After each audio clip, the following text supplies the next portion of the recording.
Hi Facebook yogis, can you believe it? It's day 9 already of my 10 days of yoga on Facebook, and we've covered quite a lot in the last few days, but the one thing we haven't really talked about yet are the legs and the hips and the pelvis and the lower back. Now, the one thing that yoga is really good for is to build muscle strength in the main joints of the body, and of course our hips are the largest joints, and we've got the biggest muscles around our quadriceps, our hamstrings, of course the glutes and the calf muscles. So how do we work those muscles in the body? Well, the best way to work the leg muscles in a yoga practice is through a series of postures called the warriors. Virabhadrasana is the name of the warrior, and there's a whole range of them. I'm not going to use the Sanskrit names because they basically just have numbers 1, 2 and 3, and also triangle pose.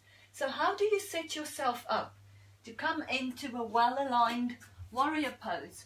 Well, I like to start in a forward bend, and then you make sure that you have a good connection to the floor with whichever leg is going to be forward. In my case, it's going to be the right one. You want to press the ball of your big toe down into the floor. Then you step the left leg back, a nice long lunge, and press the big toe of the foot at the back down into the floor so that you can feel the inner thighs beginning to work. And it almost feels as though you're a runner. You'll be able here to shoot yourself off into the distance. I'm not going to run because there's a wall right there. Now, to come into the warrior pose, you want to lift up to standing, making sure that your hips are pointing forward and that you have a 90-degree bend at the front of your knee. I'm quite lucky that I can extend my back leg, but it's quite okay for you to bring the knee down onto the floor at first if you're not quite stable, or as you work into your mobility, to bring the knee as parallel to the ceiling as you can. Then the arms reach up and overhead. The arms work as hard as the rest of your body here. This is warrior 1. The hands can also be out to the side or to the chest. To get into warrior 2, we extend the arms forward and then float the back heel out to the side, pressing the outer blade of your foot down into the floor. It feels for a lot of people as though they want to stick their butt out. But to really get into the muscles in your inner thighs and to get good alignment of your pelvis, you want to make sure that your tailbone is pointing to the floor. There's a strong warrior 2.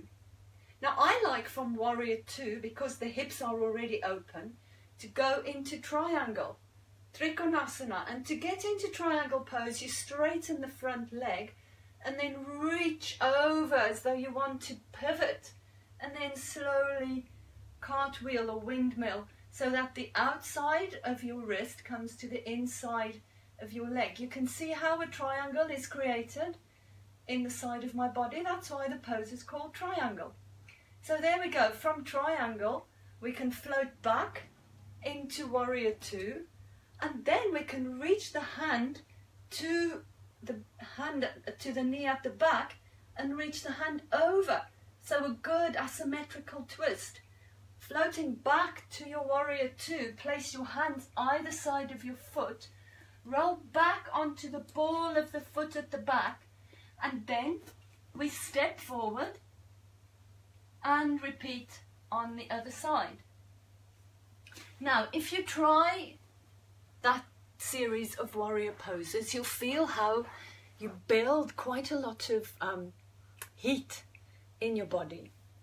And the longer you hold the postures, the hotter you get, the quicker your breath becomes. So it becomes quite cardiovascular because you're using the largest muscles in your body. This can be quite a cardio workout. And tomorrow we'll be doing a series of sun salutations where we use the foundation of these poses to work through a vinyasa, a flow, a number of yoga postures joined together. But for me, the benefit of these warriors is that they don't only build strength in the legs, you really have to lift your pelvic floor. So as you go through that transition, when the leg is back, the pelvic floor is switched on, and in order for you to lift up here and keep your tailbone to the floor, you really have to lift your pelvic floor, draw your belly to your spine, and that gives you room for the shoulders to float back. So every muscle in the body is engaged and is working. And that's the beauty of yoga. So people ask me if yoga will make them fit. Yes, it will, especially if you do postures like these, flowing from one to the other and constantly transitioning. So that brings me to the end of my little yoga snippet for you today. Obviously, I only did the one side. Whenever you do a yoga practice, make sure that you also practice on the other leg so that there's balance in the body. But I look forward to seeing you tomorrow for the last day of 10 days of yoga, and that will be showing you a series of sun salutations. Until then, I wish you namaste. Thank you.